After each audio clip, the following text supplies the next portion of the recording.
The 4.4 TDV8 Range Rover is, as I've said before, the first diesel Land Rover that I've owned that has more than enough power and torque for any situation. Cruising up and down mountain passes, towing heavy trailers, or simply bimbling along country lanes, the big sequentially turbocharged V8 diesel takes it all in its stride. So why on earth would you want to remap such a powerhouse of an engine? This isn't a TD5 after all, an engine which as standard has so little torque off idle that you need the clutch control of a rally driver just to get it off the line. No, here we have 700 Nm available from just 1500 RPM. Power is a similar story. This is no 190 brake horsepower 2.7 TDV6 struggling to shift the bulk of a Discovery 3. Here we have a full 308 brake horsepower at our disposal, driving through a smooth and efficient 8-speed ZF transmission.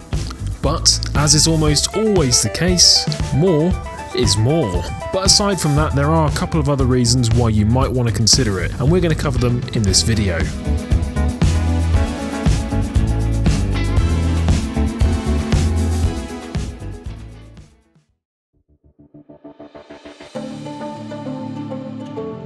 Now it's nothing too crazy. We've gone from around 308 brake horsepower to 340 and around 700 Newton meters to around 760. It's what they call an economy map.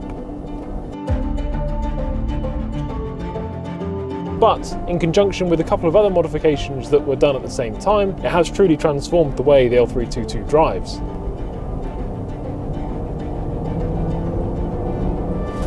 And as a result, it's now what you'd call indecently quick for a 3-ton barge. Like I've already said though, the 4.4 TDV8 really didn't need this extra power. It was already more than adequate and quite capable of showing up a few boy racers at the traffic lights every now and again. But what the remap and the other modifications have done is to improve the response low down, the turbo spools faster and harder, and the power really just builds in a crescendo all the way up to 4000 RPM now.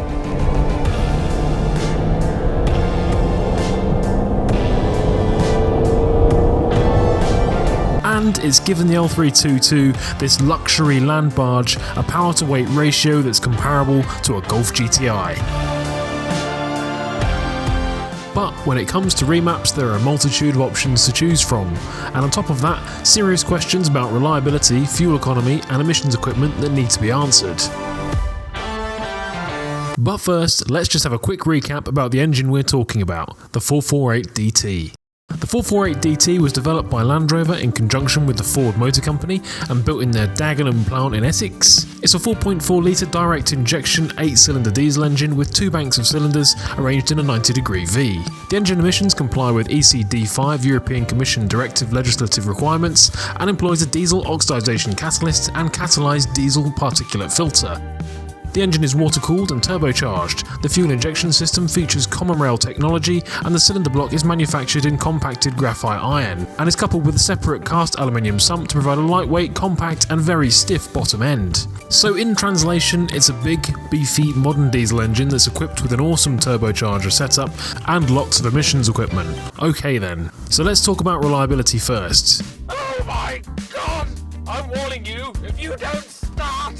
When people mention reliability in relation to engine remaps, they're usually talking about 2 things. Firstly, the engine itself, and secondly, the transmission and drivetrain. When you remap a diesel engine, one of the goals is usually to increase the power output of the engine. In order to do that, we have to increase the torque or the maximum RPM of said engine, because as we all know, brake horsepower is torque times RPM divided by 5252.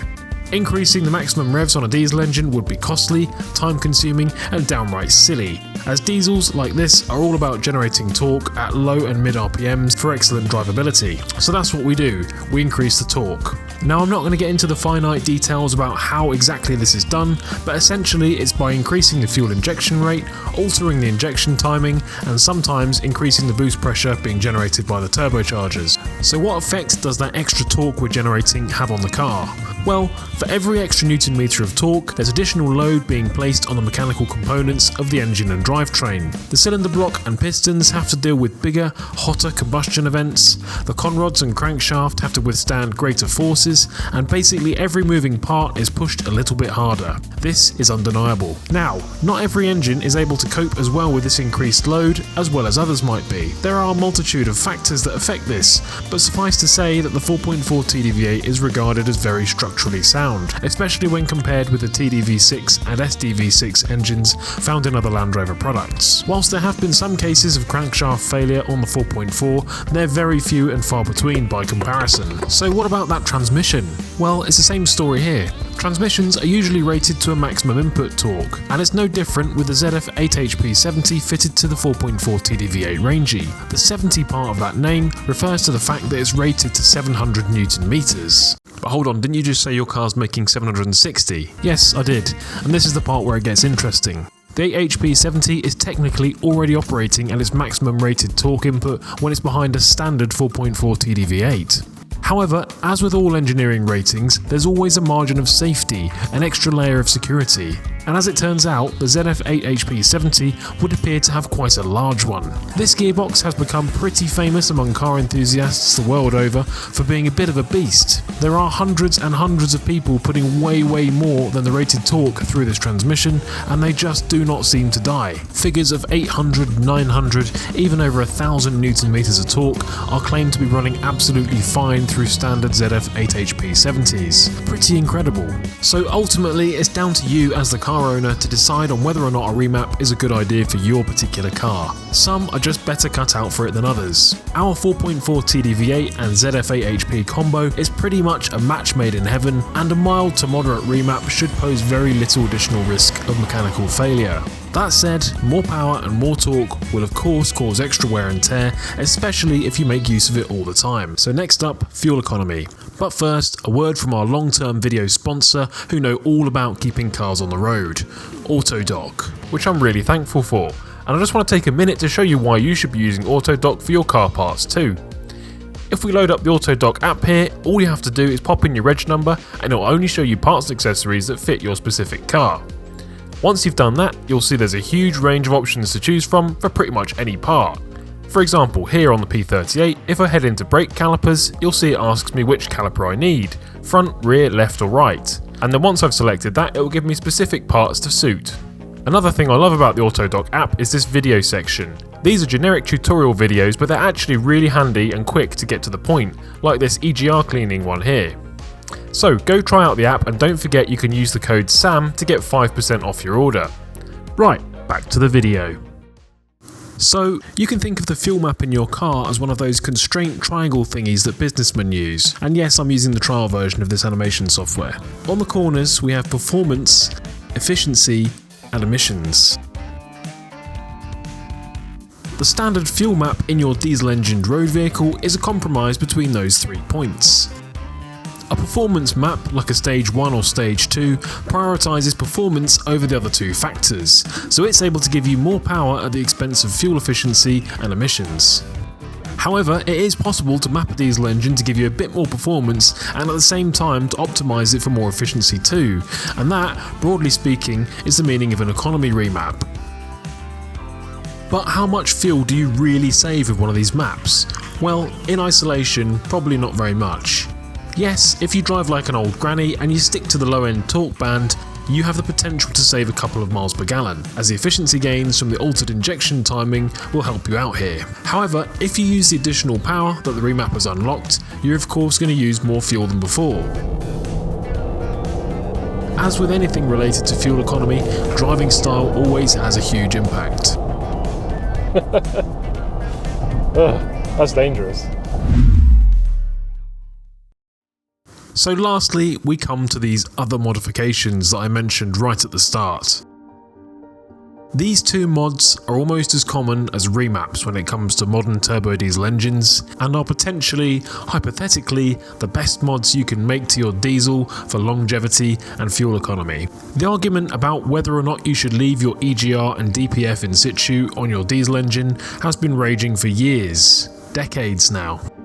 On one side, proponents of these technologies state that they're in place to protect the environment and to keep the air cleaner. On the other, mechanics and vehicle owners claim that the recirculation of soot from the diesel exhaust clogs the inlet tracts and shortens the life of the engine. They bemoan the common and expensive repair costs of clogged DPF filters, which can easily financially write off an otherwise perfectly good car. My own position on this somewhat sensitive subject is complex.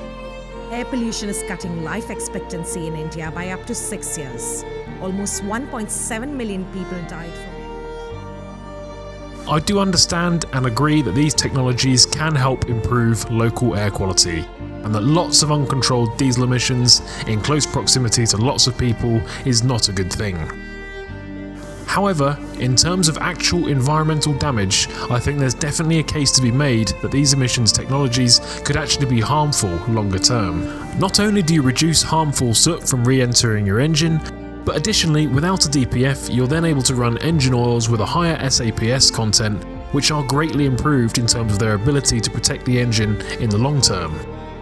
If a car with EGR and DPF systems would last, say, 150,000 miles, and one with no emissions equipment lasts 300,000, you're effectively getting half as many miles for that initial CO2 which was generated during its manufacture. Put another way, you're having to manufacture a whole extra car to do the same job. But putting that aside, there are definite improvements to be made in terms of fuel economy and performance by deleting these emissions controls, hypothetically of course. Remember that triangle I was talking about earlier? The same thing applies here. Legally speaking, in the UK and Ireland at least, deleting this equipment from the car is actually legal, hence the many garages and workshops offering this service publicly. But driving the car on public roads is where the problem comes in. Roadworthiness tests like the MOT in the UK and the NCT here in Ireland are hit and miss when it comes to detecting these non-compliances. Exhaust emissions are checked while the vehicle is at optimum temperature and has adequate engine oil levels. Next, tyre pressure. But they will only get better at detecting missing emissions equipment as time goes on. So ultimately, the decision on what you do with your car lies with you. I fully respect the opinions and arguments on both sides of this question, but of course I cannot recommend you to go one way or the other. Anyway guys, the point of this video was to educate, and I hope you found this video interesting and maybe learned a thing or two along the way. This isn't my usual style of video, but it was quite fun to make, so if you enjoy this style of video, make sure to leave a like and a comment down below. I am hoping to return to my more regular style of spannering and project content soon, hopefully in an improved and more regular fashion than before, and with the added benefit of an actual Sam's Motoring Machine garage to work from. Imagine that! Hit subscribe so you don't miss out on that when it happens, and don't forget to check out the Autodoc app link below, and I'll see you guys next time. Cheers!